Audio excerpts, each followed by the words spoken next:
Hello hello hello hello hello dear students, कैसे हैं आप? आई होप आप सभी अच्छे होंगे। मैं आपका अपना विशाल ठाकुर आप सभी का स्वागत करता हूं India one of the best learning platform V Schoolers Academy पे। आज हम आपके लिए क्या लेके आए हैं? हम लेके आए हैं जेई मेन का डिस्कशन। कौन से दिन का है भैया? ये है जनवरी 28 का। और कौन सी शिफ्ट का है? This is going to be evening shift, right? I hope आप सभी हमारी इस पेपर डिस्कशन सीरीज का लाभ उठा रहे होंगे। तो चलिए स्टार्ट करते हैं डायरेक्टली क्वेश्चन से।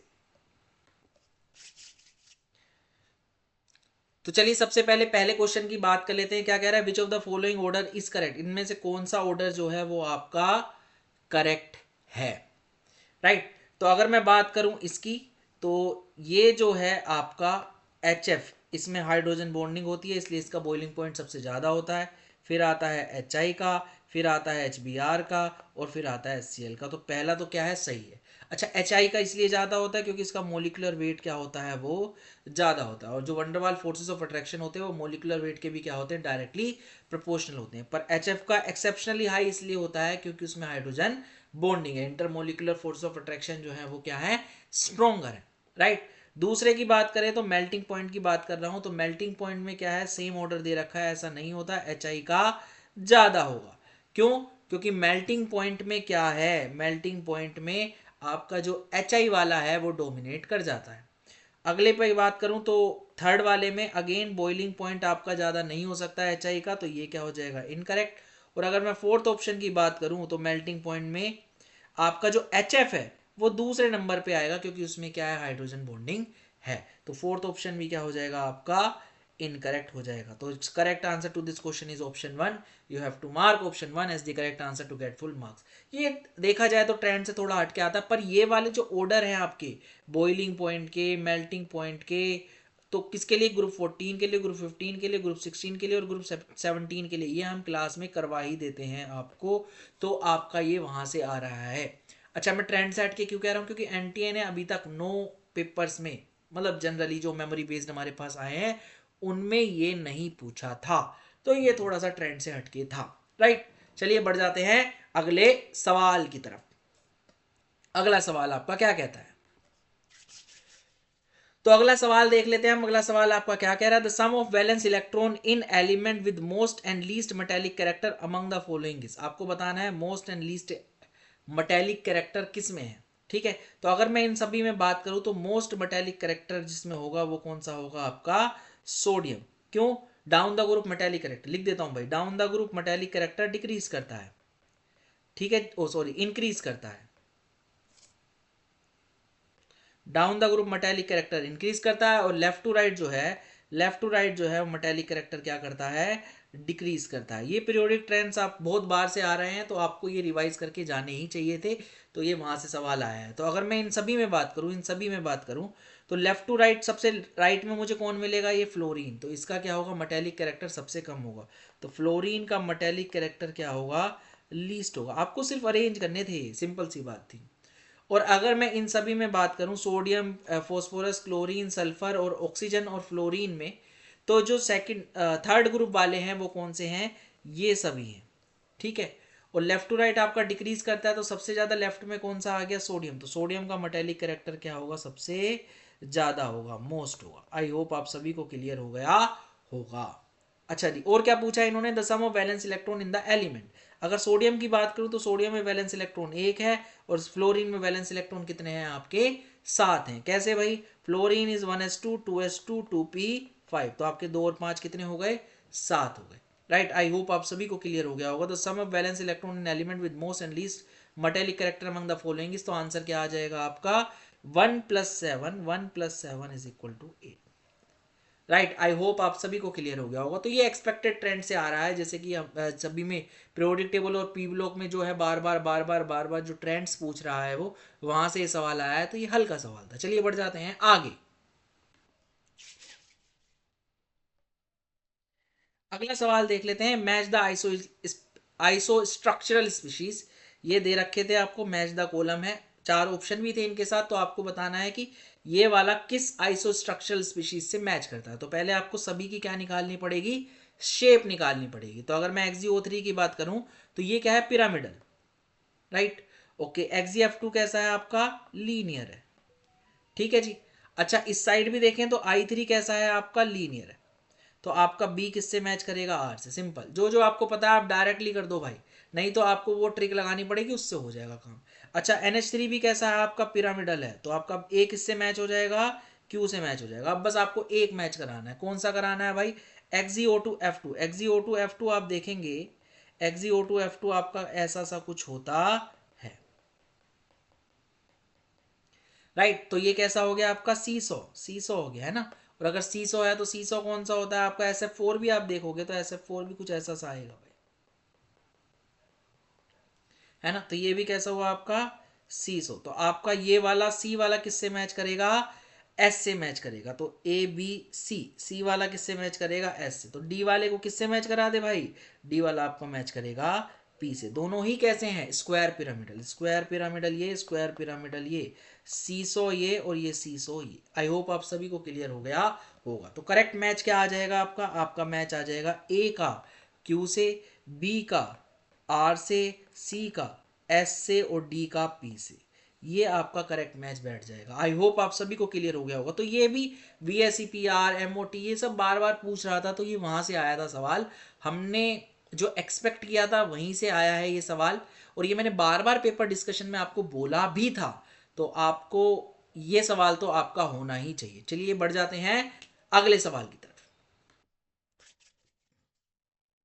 नेक्स्ट इज योर एस्टिमेशन पे ये सवाल आया हुआ है, और एस्टिमेशन का सवाल ऑलमोस्ट हर पेपर में आया है।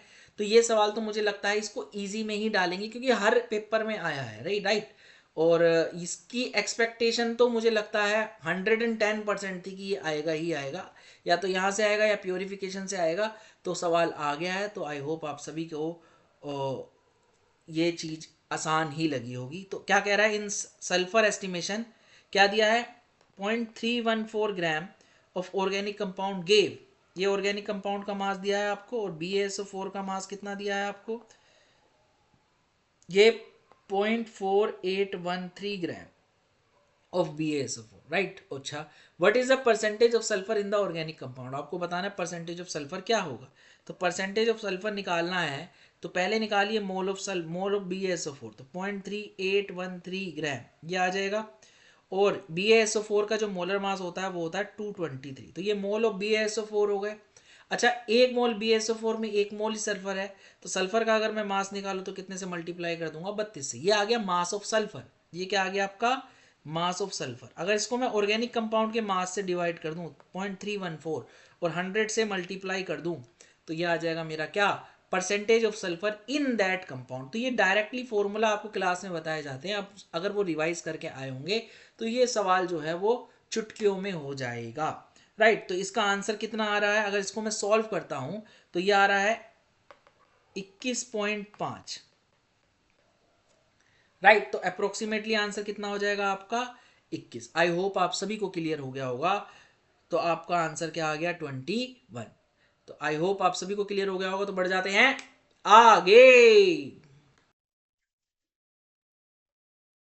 तो चलिए डिस्कस कर लेते हैं अगला सवाल। ये दिए sequence of reaction. Sequence of reaction तो बहुत पूछी है, और अगर इस जेई मेन के इस सेशन में बात करूं तो अमीन्स को इतना पूछा है, अगलों ने इतना पूछा है, मैं क्या बताऊं।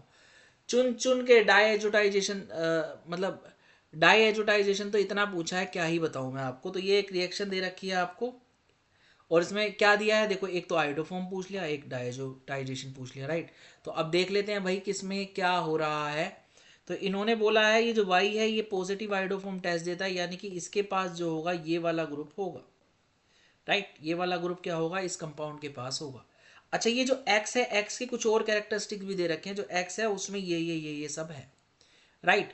अच्छा, पॉजिटिव आइडोफॉर्म टेस्ट दे रहा है तो ये कंपाउंड होगा। तो चलिए देख लेते हैं भाई, अगर मैं इसमें ये वाला ग्रुप लगा दूं, ये जो ऊपर मुझे दिया गया था ये वाला इसमें लगा दूं, तो ये मुझे क्या दे देगा, ये मुझे क्या दे देगा, NaNO2 प्लस HCl, दूसरे में क्या दिया H2 है ना। तो H2 ये मुझे क्या दे देगा, ये मुझे एल्कोहल देगा। और इसमें ये ग्रुप नहीं है, तो यानी ये पॉजिटिव आइडोफॉर्म टेस्ट नहीं देगा। सिंपल सी बात है। ये वाला भी मुझे पॉजिटिव आइडोफॉर्म टेस्ट नहीं देगा। अगर मुझे ये अल्कोहल दे भी रहा है, टर्शियरी अल्कोहल 3 डिग्री अल्कोहल दे रहा है, तो इसमें ये वाला जो ग्रुप मुझे आइडोफॉर्म के लिए चाहिए वो नहीं है, तो ये भी मुझे पॉजिटिव आइडोफॉर्म टेस्ट नहीं देगा। इसमें अगर मैं देखूं तो इसमें क्या मिल जाएगा मुझे, ये मिल जाएगा, राइट। और ये मुझे पॉजिटिव आइडोफॉर्म टेस्ट देता है, पहले ऑक्सीडाइज हो जाएगा कीटोन में और फिर मुझे क्या दे देगा ये मुझे CH3 plus CH3CO negative Na positive, ये मुझे दे देगा। तो मुझे ये पॉजिटिव आइडोफॉर्म टेस्ट दे देगा। स्टिल एक और कंडीशन है हमारे पास कि ये परसेंटेज कार्बन, हाइड्रोजन और ऑक्सीजन दे रखा है। तो इसमें कौन सा होगा, एक तो ये दे रखा है आपको और एक दे रखा है ये। अच्छा, इसमें भी अगर मैं करूंगा, इसमें भी मैं करूंगा तो मुझे ये मिलेगा, पहला तो ये मिलेगा, फिर मुझे क्या मिलेगा भैया,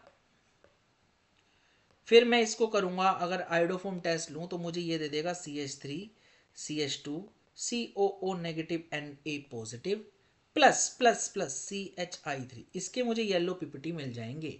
आई होप आप सभी को क्लियर हो गया होगा, राइट। तो ये मुझे क्या दे देगा, पॉजिटिव आइडोफॉर्म टेस्ट दे देगा, राइट। तो या तो ये होगा आंसर या ये होगा आंसर। अब मुझे क्या करना है, मुझे परसेंटेज ऑफ कार्बन निकालनी है। परसेंटेज ऑफ कार्बन कितनी आ रही है, 65.75 आनी चाहिए। किसमें, या तो इसमें या इसमें, तो किसी में भी करके देख लो भाई। इसका पहले क्या निकाल लो, मोलर मास निकाल लो। तो इसमें क्या है, CH3 CH NH2 CH3 है ना, तो 3 कार्बन है तो 12 3 36, तो ये हो गया 3 4 और 3 7 8 9, 9 हाइड्रोजन है तो 9 ये हो गया और 14 क्या हो गया नाइट्रोजन का। तो ये कितना हो जाएगा, 36 4 40 10 45 और 9 59, 59 तो ये आ गया आपका, ठीक। अब कार्बन 3 है तो 3 का मास कितना हो गया, 36/59 इंटू 100, ये आ गया परसेंटेज ऑफ कार्बन। बोलो हाँ ना, है ना। तो मोल कॉन्सेप्ट भी इन्होंने क्या कर रखा है, छुपा के पूछा हुआ है। और अगर मैं इसको सॉल्व करूं, इसको मैं सॉल्व करूं तो क्या ये 65% आता है, अगर ये 65% आया तो ये सही है, दूसरा वाला क्या हो जाएगा, गलत हो जाएगा। और ये कितना आ रहा है मेरा, 61% आ रहा है। अच्छा, दूसरे में करके देख लेते हैं भाई, 4 कार्बन वाले में। तो 4 कार्बन वाले का कितना हो जाएगा, ये दिया है ना NH2, इसमें 4 तो कार्बन है आपके, 3 हाइड्रोजन यहाँ, 3 हाइड्रोजन यहाँ, 1 हाइड्रोजन यहाँ, 2 हाइड्रोजन यहाँ, है ना। तो 3 3 6 7 और 2 9 और 2 11, 11 हाइड्रोजन हो गए भाई, है ना। और नाइट्रोजन कितने हो गए आपके, नाइट्रोजन हो गया 1, राइट। अब इसका निकालू तो 12 चौक 48 तो ऊपर आ गया, नीचे करूंगा तो ये कितना आ जाएगा, 12 चौक 48 प्लस 11 प्लस 14, 73 से डिवाइड करूंगा भाई, इनटू में 100, तो ये निकालूंगा तो कितना आ जाएगा, 28/73 इंटू 100। तो आपका आंसर क्या आ जाएगा, इसका आंसर आएगा 38.35, मतलब ये आसपास भी नहीं है। तो मेरा आंसर क्या होना चाहिए, my answer should be C. I hope आप सभी को क्लियर हो गया होगा।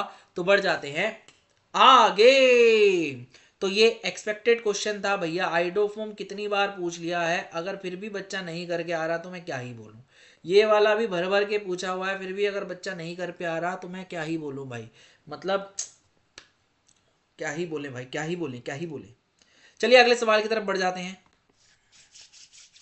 अगला सवाल भी देख लेते हैं भाई। एनटीए ने मतलब बांटे हैं नंबर, बांटे हैं, इतना आसान सवाल दे दिया है, बार बार डायमैग्नेटिक पैरामैग्नेटिक डायमैग्नेटिक पैरामैग्नेटिक इतनी बार पूछ लिया है, मैं क्या बताऊं।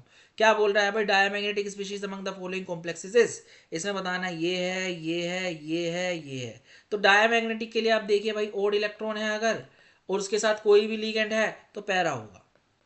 अगर इवन इलेक्ट्रॉन आ रहे हैं सेंट्रल मेटल एटम पे, इवन इलेक्ट्रॉन है उसके साथ स्ट्रॉन्ग लिगेंड है तो कैसा होगा, डाया। और अगर वीक लिगेंड है जनरली जनरली जनरली तो कैसा होगा, पैरा होगा। ये आ जाएगा आपका सिंपल सा रूल, ये है जनरली जनरली जनरली। बाकी आप चेक करके देख सकते हैं।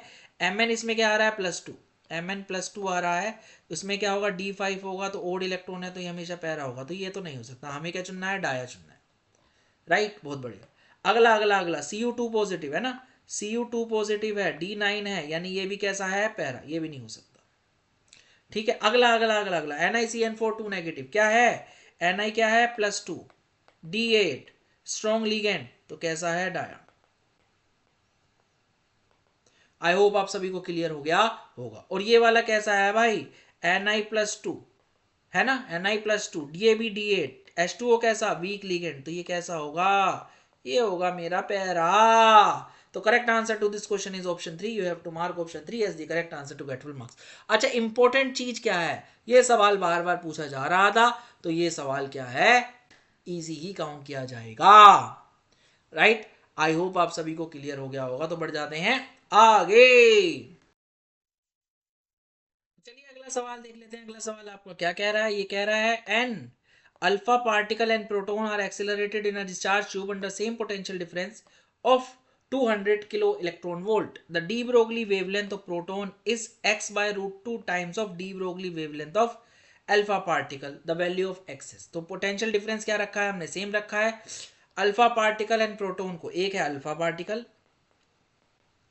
और एक है प्रोटॉन, राइट। सिंपल सी बात है। अल्फा पार्टिकल का मास होता है 4m और इसका मास होगा m। अल्फा पार्टिकल पे चार्ज होता है 2, इसका चार्ज होगा 1। सिंपल सी बात है, सिंपल सी बात है, राइट। तो इन्होंने पूछा है an alpha particle and proton are accelerated in discharge tube under same potential difference of इतना, the de Broglie wavelength of the proton is, de Broglie wavelength proton की दे रखी है, is x by root 2 times of de Broglie wavelength of alpha particle.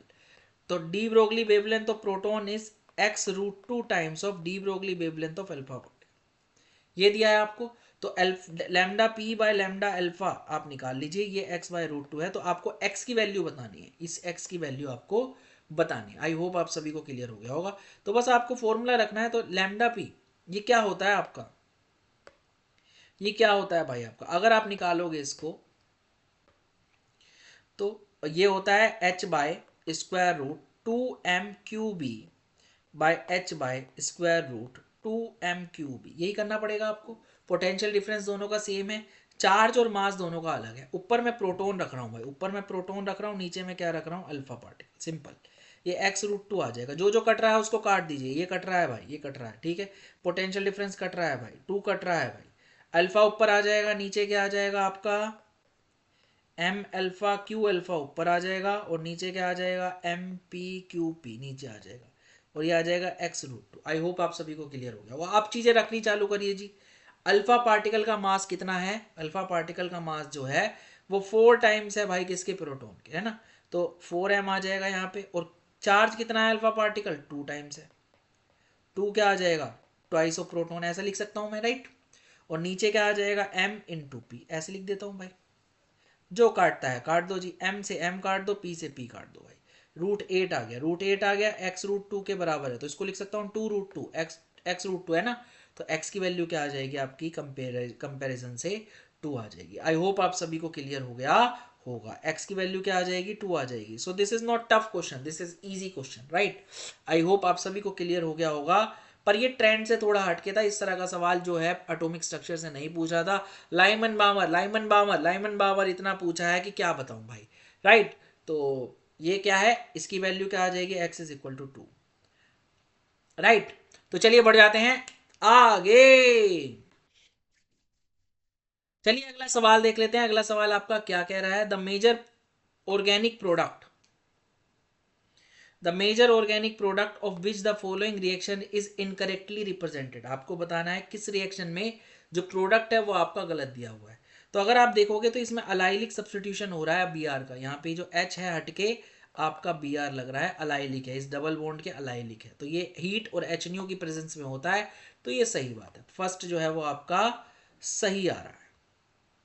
अच्छा, दूसरा देख लेते हैं भाई। आपका जो Br2 है वो CH2Cl2 की प्रेजेंस में आपको क्या दे रहा है, कुछ ऐसा सा प्रोडक्ट दे रहा है। चलिए इस पे अभी ग्रुप जाते हैं। अगला देखें तो CH3 जो है Br2Fe और डार्क में क्या दे रहा है, ortho and para bromo toluene दे रहा है, जो कि सही बात है। इलेक्ट्रोफिलिक सब्स्टिट्यूशन रिएक्शन हो रही है इस केस में। तो आपका थर्ड क्या है, वो सही है। अगर मैं चौथा देखूं तो डायजोटाइजेशन, यानी कि ये वाला दे रखा है आपको, डाईएजो के साथ आपका Cu2Br2 HBr के साथ रिएक्शन करके आपको ब्रोमोबेंजीन दे रहा है। ये भी क्या है आपका सही है। आई होप आप सभी को क्लियर हो गया होगा। पर यहाँ पे मैं बात करूं तो यहाँ पे रिएक्शन नहीं होगी, ये नो रिएक्शन है। ये वाली चीज नहीं टूटेगी भाई, ये वाली चीज नहीं टूटेगी, राइट। इसमें कुछ ऐसा सा हो सकता था, या तो अगर अल्कीन होता तो आपका एडिशन प्रोडक्ट मिल जाता आपको, कुछ ऐसा सा इसमें रिएक्शन हो सकती थी। बेंजीन में ये वाली रिएक्शन नहीं होगी। राइट, आई होप आप सभी को क्लियर हो गया होगा। तो बेंजीन ये वाली रिएक्शन नहीं देगा। अगर यहाँ पे हीट या एच दे रखा होता तो भी ये चीज पॉसिबल थी। राइट, आई होप आप सभी को क्लियर हो गया होगा। So the most correct answer या फिर कहूं most suitable answer for this question is option 2। You have to mark option 2 as the correct answer to get full marks. बढ़ जाते हैं आगे। चलिए अगला सवाल देख लेते हैं। अगला सवाल आपका क्या कह रहा है? ये कह रहा है भैया correct statement about NO2 group is. NO2 group के बारे में आपको सही स्टेटमेंट देनी है। क्या ये रिंग डीएक्टिवेटिंग ग्रुप होता है इलेक्ट्रोफिलिक सब्स्टिट्यूशन रिएक्शन में? जी बिल्कुल, ये सही बात है। जो NO2 है वो क्या करता है? डीएक्टिवेटिंग ग्रुप का काम करता है towards electrophilic substitution reaction. Right, अच्छा जी, बी ऑप्शन क्या कह रहा है? रिंग एक्टिवेटिंग ग्रुप का काम करता है क्या? नहीं। ये वाली चीज क्या है आपकी? ये वाली चीज, ये वाली चीज, ये वाली चीज कैसी हो जाएगी? इनकरेक्ट हो जाएगी। सी की बात करते हैं भाई, activating for aromatic nucleophile aromatic nucleophilic substitution in aryl aired. क्या ये सही बात है? बिल्कुल जी, ये सही बात है भैया आपकी।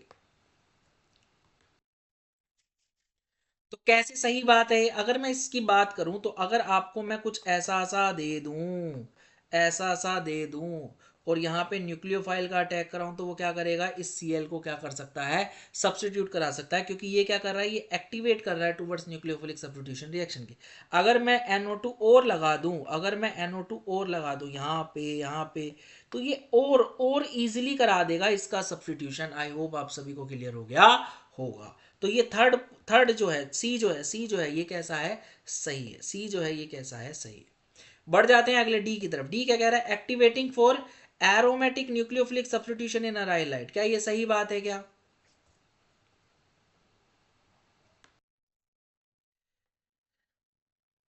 तो आई थिंक ये डीएक्टिवेटिंग होगा, अदरवाइज ये दोनों ही ऑप्शन जो हो जाएंगे सिमिलर हो जाएंगे। तो आपका डी ऑप्शन क्या हो जाएगा? इनकरेक्ट हो जाएगा। ये एक्टिवेटिंग होता है, डीएक्टिवेटिंग नहीं होता। तो आपका आंसर क्या आ जाएगा? ए एंड सी। तो ए एंड सी आपके फर्स्ट ऑप्शन में दिए हुए हैं। So the correct answer to this question is option 1। You have to mark option 1 as the correct answer. Right, तो बढ़ जाते हैं आगे। तो चलिए अगले सवाल की बात कर लेते हैं। अगला सवाल आपका क्या कह रहा है? Which of the following are insoluble in alkali when reacts with Hinsberg reagent. तो हिंसबर्ग रिएजेंट से जब रिएक्ट करे उसके बाद वो इनसोल्यूबल हो अल्कली में। तो अगर मैं ये जो हिंसबर्ग रिएजेंट होता है ये 1 डिग्री 2 डिग्री और 3 डिग्री अमीन को क्या करता है? डिस्टिंग्विश करने में हेल्प करता है। हिंसबर्ग रिएजेंट 1 डिग्री से रिएक्ट करता है और सोल्यूबल होता है NaOH में। ठीक है जी, हिंसबर्ग रिएजेंट 2 डिग्री अमीन से रिएक्ट करता है पर इनसोल्यूबल होता है किससे? आपका NaOH में। और हिंसबर्ग रिएजेंट जो होता है 3 डिग्री से रिएक्ट ही नहीं करता, तो इनसोल्यूबल और सोल्यूबल की तो बात नहीं है। तो ये किसकी बात कर रहा है? 2 डिग्री अमीन की बात कर रहा है। तो आपको क्या बताना है इसमें? 2 डिग्री अमीन कौन कौन से हैं वो बता दीजिए आप। तो ये प्राइमरी है भाई, ये नहीं है। ये भी प्राइमरी है, ये भी नहीं है। ये 2 डिग्री है। राइट, ये भी 2 डिग्री है। राइट, ये 3 डिग्री है आपका, ये 2 डिग्री है आपका, ये 2 डिग्री है, ये 2 डिग्री है, ये 3 डिग्री है, ये 3 डिग्री है और ये तो अमीन है ही नहीं। तो 2 डिग्री कितने आ गए भाई? 1 2 3 4 5। तो आपका आंसर क्या आना चाहिए? 5 आना चाहिए। आई होप आप सभी को क्लियर हो गया होगा। So the correct answer to this question is option 2। You have to mark option 2 as the correct answer to get full marks. मैंने इतनी बार बोला है आप टेस्ट कर लो, टेस्ट कर लो। हिंसबर्ग रिएजेंट का नाम इतनी बार लिया है कि आपको क्या ही बताऊं और ये आ गया। राइट, तो ये तो सोने पे सुहागा हो गया। तो चलिए बढ़ जाते हैं आगे। तो चलिए अगला सवाल देख लेते हैं। अगला सवाल आपका क्या कह रहा है? ये कह रहा है अमंग दिस 4 आयन दिए हैं आपको। Number of iso electronic species are n। इनमें जो आइसो इलेक्ट्रॉनिक स्पीशीज होंगे वो क्या होंगे? n होंगे। मोल्स ऑफ, यहाँ पे है n moles of AgCl obtained up, sorry n ही है, नहीं n नहीं है। moles of AgCl obtained upon reaction with excess of AgNO3 with 1 mole of this। Okay okay, n मोल ही है, n मोल ही है। ठीक है, तो ये कह रहा है यहाँ पे जो आपके आइसो इलेक्ट्रॉनिक स्पीशीज आएंगे वो n है। ठीक है, और n मोल ही AgCl आपके मिलते हैं जब आपका एक्सेस ऑफ AgNO3 इसके साथ रिएक्ट करता है। बहुत बढ़िया जी। तो सबसे पहले देख लेते हैं आपके आइसो इलेक्ट्रॉनिक स्पीशीज कितने हैं इनमें। तो अगर मैं स्कैंडियम 3 पॉजिटिव की बात करूं तो ये D0 है। Cr2 पॉजिटिव की बात करूं तो ये D4 है। राइट, आई होप आप सभी को क्लियर हो गया होगा। Mn3 पॉजिटिव की बात करूं तो ये भी क्या है? D4 है। और आपका CO3 पॉजिटिव की बात करूं तो CO होता है S2D7 है ना, तो 3 निकल गए, तो आपका आ जाएगा कितना, ये D6 है, तो आइसो इलेक्ट्रॉनिक सिर्फ कितने हैं इसमें, 2 है, राइट। तो N की वैल्यू क्या आ जाएगी आपकी, 2, यानी कि 2 मोल ऑफ AgCl मिलने चाहिए जब आपका COEN ट्वाइस NH3Cl3 आपका एक्सिस ऑफ AgNO3 के साथ ट्रीट करेगा। तो 2 मोल मिलेंगे तो यानी कि Cl कितने बाहर होंगे आपके इस कंपाउंड में, 2 मोल AgCl अगर मिल रहा है तो कंपाउंड में Cl कितने बाहर होंगे, सिर्फ 2 बाहर होंगे, बाकी सब जो भी होगा वो अंदर होगा, तो CO आएगा, En आएगा 2 और NH3 आएगा और एक Cl अंदर आ जाएगा, राइट। आई होप आप सभी को क्लियर हो गया होगा। CO पे ऑक्सीडेशन स्टेट निकालेंगे तो कितनी आएगी, +3। अच्छा +3 आएगा तो D क्या है, ये D6 है। अच्छा NH3 स्ट्रॉन्ग है, En स्ट्रॉन्ग है, तो स्ट्रॉन्ग लिगेंड ज्यादा है तो स्ट्रॉन्ग लिगेंड का इफेक्ट दिखेगा।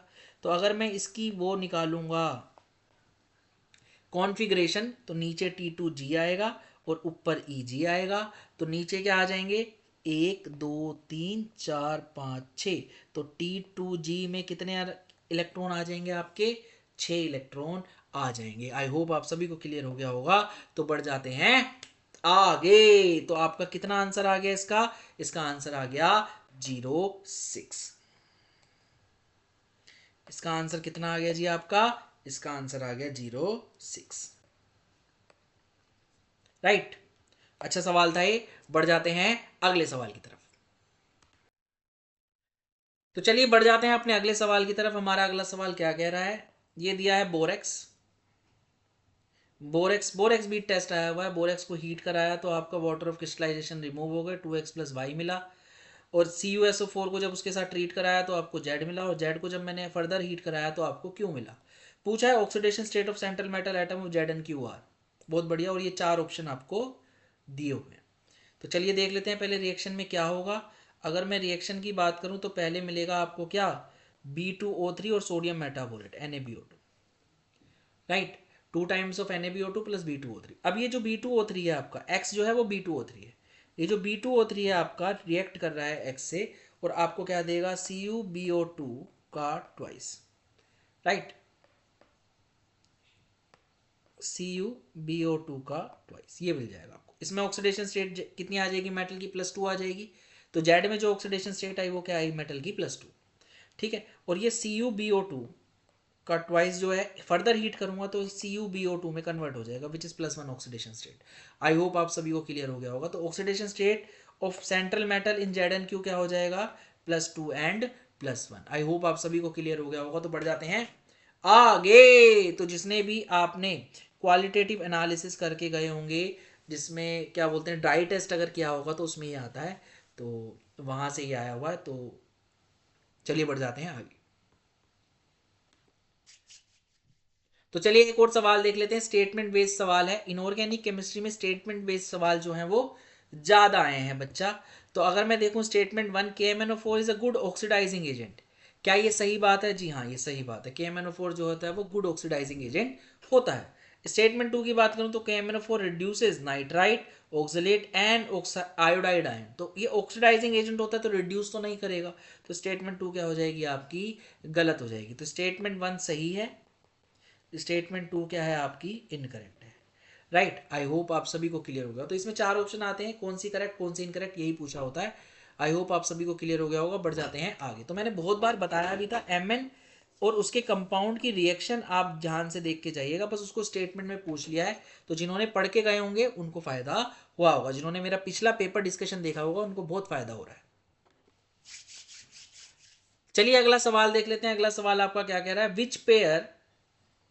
Which pair among the following compound have equal number of hyper conjugation. आपको बताना है, ये 5 कंपाउंड दिए हुए थे, इनमें ऑप्शंस दे रखे थे ऐसे 5 4 5, और इनमें पूछा था कि कौन कौन से कंपाउंड के पास सिमिलर नंबर ऑफ क्या है, हाइपर कॉन्जुगेशन है, यानी अल्फा हाइड्रोजन के पास सेम होगी, उनकी हाइपर कॉन्जुगेशन स्ट्रक्चर भी क्या होगी, सेम होगी। तो अगर मैं पहले कंपाउंड की बात करूं तो इसमें कितनी अल्फा हाइड्रोजन है, अल्फा हाइड्रोजन जो है इसमें 2 यहाँ से 3, ये होगी 5, राइट। अगर दूसरे वाले में देखूं तो 2 यहाँ से 2 यहाँ से और 1 यहाँ से, तो इसमें भी कितनी हो गई, अल्फा हाइड्रोजन 5, राइट। इसमें देखूं अगले वाले में तो 2 यहाँ से 2 यहाँ से 1 यहाँ से, तो इसमें भी अल्फा हाइड्रोजन कितनी हो गई, 5, राइट।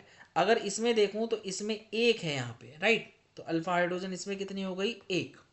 जो कार्बोकेटायन है उसके बगल वाले कार्बन पे कितने हाइड्रोजन है वो डिसाइड करेगा अल्फा हाइड्रोजन कितनी होगी। ठीक है, अब यहाँ पे कितनी है, दो, यहाँ पे दो, यहाँ पे दो, तो अल्फा हाइड्रोजन इसमें कितनी हो गई, 6। तो किन की अल्फा हाइड्रोजन सेम आ रही है, फर्स्ट 2 एंड 3 की। तो एक ऑप्शन ऐसा था कि 1 2 एंड 3 या फिर A B and C only, तो ये क्या हो जाएगा, सही हो जाएगा। तो A B and C only, उनकी हाइपर कॉन्जुगेशन स्ट्रक्चर या फिर नंबर ऑफ अल्फा हाइड्रोजन क्या होंगी, सेम होगी।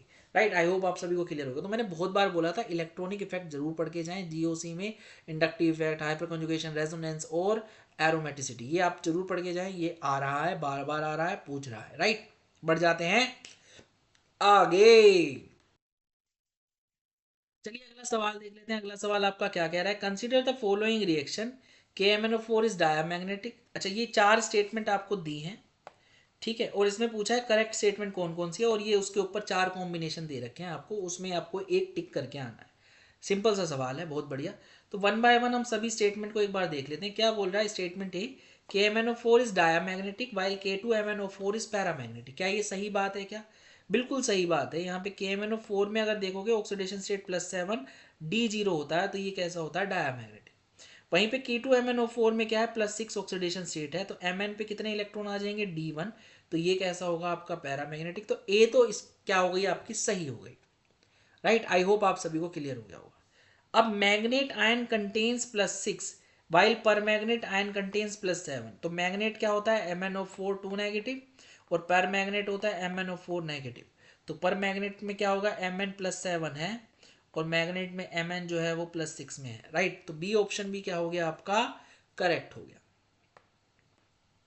बढ़ जाते हैं अगली स्टेटमेंट पे। अगली स्टेटमेंट आपकी क्या कह रही है, अगली स्टेटमेंट कह रही है Mn2 positive ion on reaction with S2O8 2 negative ion gives manganate ion. तो ऑप्शन सी की अगर मैं बात करूं तो ऑप्शन सी क्या देगा भाई आपको, यहां पे अगर मैं रिएक्शन लिखूं तो Mn2 पॉजिटिव S2O8 2 नेगेटिव के साथ रिएक्ट करके MnO4 नेगेटिव देता है, विच इज पर मैग्नेट, मैग्नेट आयन ये नहीं देता। राइट, और क्या देगा आपको, और S2O8 2 नेगेटिव SO4 2 नेगेटिव में क्या हो जाएगा, कन्वर्ट हो जाएगा। तो आपका जो सी ऑप्शन है वो क्या हो जाएगा, इनकरेक्ट हो जाएगा, क्योंकि इन्होंने मैग्नेट दिया है, पर मैग्नेट नहीं दिया। अगला डी में देखूं तो डी में क्या है आपका, both MnO4 negative and MnO4 2 negative are tetrahedral. ये बात सही है जी, दोनों ही कैसे होते हैं, टेट्राहेड्रल होते हैं। मैं स्ट्रक्चर बना देता हूं, MnO4 नेगेटिव की ये हो गया, और दूसरे में क्या हो गया, ये हो गया। राइट, तो दोनों ही कैसे हैं आपके, टेट्राहेड्रल इन शेप है। तो आंसर क्या आ गया आपका, डी सही हो गया। तो ए बी एंड डी जो है वो आपकी करेक्ट स्टेटमेंट है। तो ये किस में आ रहा है आपका, ऑप्शन 2 में आ रहा है। So the correct answer to this question is option 2। You have to mark option 2 as the correct answer. Right, तो Mn देखिए कितना फेवरेट चल रहा है उनका, Mn और क्रोमियम तो बहुत फेवरेट चल रहे हैं, जिन्होंने ये छोड़ा है क्या ही बताएं। चलिए बढ़ जाते हैं आगे। चलिए एक और सवाल देख लेते हैं, फिजिकल केमिस्ट्री का ये सवाल है। क्या कह रहा है, the plot of log k versus 1/t gives a straight line, the intercept and slope respectively are. आपको बताना है इंटरसेप्ट क्या है और स्लोप क्या है। राइट, तो अगर मैं देखूं तो मुझे पता है इक्वेशन क्या होती है, k equal to A e raise to the power minus E A over R T. I hope आप सभी को क्लियर हो गया होगा। ये होता है, अगर मैं दोनों साइड लोग ले लूं तो ln k ln a minus E A over R T, ये हो जाएगा। ठीक है, अगर मैं ln को लोग में कन्वर्ट करूं तो क्या आ जाएगा, 2.303 log k 2.303 log a minus E A over R T, ये हो जाएगा। और पूरी इक्वेशन को 2.303 से अगर मैं डिवाइड कर दूं तो ये आ जाएगा log k log a minus E A over 2.303 R T, ये आ जाएगा आपका। अब मैं ग्राफ किस किस में प्लॉट कर रहा हूँ, मैं प्लॉट कर रहा हूँ log के वर्सेस 1/t में, यानी कि log के वर्सेस 1/t में। तो ये आ जाएगा, एक साइड log के आ जाएगा और एक साइड 1/t आ जाएगा। तो इंटरसेप्ट जो हो जाएगा वो आपका log a हो जाएगा, विच इज c, ऐसा कुछ हो जाएगा। और जो स्लोप होगा वो आपकी ये वैल्यू हो जाएगी, नेगेटिव स्लोप आएगा। राइट, तो m क्या हो जाएगा आपका, minus E A over 2.303 r, ये आपकी वैल्यू आ जाएगी। तो स्लोप पता चल गया और सी पता चल गया। तो आपको सी बताना है, सी क्या है आपका, log a। है ना। तो सी है log A किसमें आ रहा है, इसमें आ रहा है और इसमें आ रहा है, इसमें नेगेटिव आ रहा है थर्ड वाले में, और आपका log A कैसा है, पॉजिटिव है, राइट। तो आपका आंसर भी क्या आ जाएगा, 1 आ जाएगा, और स्लोप क्या आ जाएगा, -a/2.303 r। आई होप आप सभी को क्लियर हो गया होगा। तो मैंने बहुत बार बोला भी था आर्हेनियस से सवाल आएगा, आर्हेनियस से सवाल आएगा, आर्हेनियस उसका फेवरेट है, तो आर्हेनियस से सवाल आ गया। तो चलिए बढ़ जाते हैं आगे। चलिए अगला सवाल देख लेते हैं। अगला सवाल आपका क्या कह रहा है, ये कह रहा है consider the following electromagnetic waves, wavelength of A is 400 nanometer, frequency of B is 10 की power 16 per second, wave number of C is 10 की power 4 per centimeter inverse, order of energies is, energy का order आपको बताना है। तो आपको पता है जो एनर्जी होती है वो होती है hc बाय लैम्डा, यानी एनर्जी जो है इन्वर्सली प्रोपोर्शनल है लैम्डा के। तो अगर मैं तीनों से लैम्डा निकाल लूँ तो काम बन जाएगा। तो वेवलेंथ ऑफ ए कितना दिया है, 400 नैनोमीटर, यानी ये हो जाएगा मेरा कितना, 400 इंटू 10 की पावर -9 मीटर, ठीक। अच्छा, दूसरा फ्रीक्वेंसी ऑफ बी दिया है, तो आपको पता है सी इक्वल टू क्या होता है, लैम्डा इंटू फ्रीक्वेंसी, है ना। तो यहाँ से लैम्डा निकल जाएगा सी बाय फ्रीक्वेंसी, और सी कितना होता है 3 इंटू 10 की पावर 8, फ्रीक्वेंसी किस में दिया है, पर सेकंड में दिया, मतलब आ जाएगा 10 की पावर 16, तो यहाँ से आ जाएगा 3 इंटू 10 की पावर -8, राइट। और ये किस में आ जाएगा, मीटर में आ जाएगा लैम्डा। तो अगर मैं इन दोनों को कंपेयर करूं तो ऊपर वाला आ रहा है 40 इंटू 10 की पावर -8 मीटर, और नीचे वाला आ रहा है 3 इंटू 10 की पावर -8, और ये किसकी है, बी की है, राइट, ये बी की है। तो यानी कि ए की वेवलेंथ ज़्यादा है, बी की वेवलेंथ कम है, मैं ऐसा कह सकता हूँ, ए की वेवलेंथ ज़्यादा है, बी की वेवलेंथ कम है। अब सी की भी देख लेते हैं। सी में वेव नंबर दिया है मेरे को, वेव नंबर क्या होता है मेरा, 1/λ, और वेव नंबर कितना दिया, 10 की पावर 4 सेंटीमीटर इनवर्स। तो नीचे ले जाता हूँ इसको, तो 10 की पावर 4 आ जाएगा सेंटीमीटर इनवर्स, ये आ जाएगा मेरा क्या, लैम्डा, है ना। और ये हो जाएगा 10 की पावर -4 सेंटीमीटर इनवर्स, ऊपर जाके सेंटीमीटर हो जाएगा, और मीटर में करूँगा तो 10 की पावर -6 हो जाएगा लैम्डा। ये किसकी है, सी की है ना। तो अगर मैं इसके लैम्डा की बात करूं तो इसका लैम्डा है 10 की पावर -6 में, बाकियों का -8 में था, तो यानी कि लैम्डा सी क्या हो जाएगा, सबसे ज़्यादा हो जाएगा। आई होप आप सभी को क्लियर हो गया होगा। तो लैम्डा सी सबसे ज़्यादा, फिर लैम्डा ए, फिर लैम्डा बी, है ना। और मैंने देखा एनर्जी क्या है, इन्वर्सली प्रोपोर्शनल है लैम्डा के, तो एनर्जी का ऑर्डर क्या आ जाएगा, उल्टा। तो एनर्जी किसकी सबसे ज़्यादा आएगी, मेरी बी की सबसे ज़्यादा आएगी, फिर आएगी एनर्जी ए की सबसे ज़्यादा, फिर आएगी एनर्जी सी की सबसे ज़्यादा। तो बी ए सी आपका आना चाहिए। तो B A C correct answer to this question is option 2। You have to mark option 2 as the correct answer to get full marks. I hope आप सभी को क्लियर हो गया हो। बढ़ जाते हैं आगे। तो चलिए अगला सवाल देख लेते हैं। अगला सवाल आपका क्या कह रहा है, अगला सवाल कह रहा है find correct order of acidic strength in the following reaction product P Q R and S. जो आपके प्रोडक्ट बनेंगे उनका एसिडिक ऑर्डर बताना है। और ये मैंने बोला था आप कार्बोक्सिलिक एसिड का एसिडिक स्ट्रेंथ वाला जो वो ऑर्डर है वो जरूर देख के जाएं, आपको फायदा होगा। तो देखिए अभी कैसे यहाँ पे यूज हो रहा है। तो पहले आपका एनिलीन रिएक्ट कर रहा है NaNO2HCl 0 से 5, तो ये डाइजोटाइजेशन हो रहा है। तो आपका क्या प्रोडक्ट बन जाएगा, यहाँ पे बनेगा आपका ये N2 पॉजिटिव Cl नेगेटिव, और ये CuCN से रिएक्ट कर रहा है, तो ये CuCN से रिएक्ट करेगा तो Cn लग जाएगा, और फिर आपका हाइड्रोलिसिस हो रहा है, तो आपका क्या बन जाएगा, ये बना देगा आपका बेंजोइक एसिड। तो P क्या हो गया आपका, बेंजोइक एसिड, राइट। ये हो गया। अगला देखते हैं Q क्या बनेगा। अब इसमें जब मैंने देखा ये M2O3 से रिएक्ट कर रहा है, तो ये मिथेनॉल देगा HCHO ऑक्सीडे O2 की प्रेजेंस में, और K2Cr2O7 जो है वो फर्दर इसको ऑक्सीडाइज कर देगा, तो ये क्या दे देगा, फॉर्मिक एसिड HCOOH। तो Q क्या आ गया आपका, HCOOH, राइट। अगला देखते हैं, ये जो दे रखा है आपको प्रोपेन दे रखा, प्रोपेन MnOAc2 के साथ रिएक्ट करके, ये कैटालिटिक ऑक्सीडेशन है, आपने हाइड्रोकार्बन में पढ़ रखी होंगी रिएक्शन, मैंने बोला था ऑक्सीडेशन। अगर आपने इंपॉर्टेंट टॉपिक्स वाली जो मेरी वीडियो देखी होगी लॉन्ग वीडियो, तो उसमें मैंने बताया था, आप जाके देख सकते हैं, मैं अगर कुछ बोल रहा हूँ तो वो वहाँ पे है, ठीक है।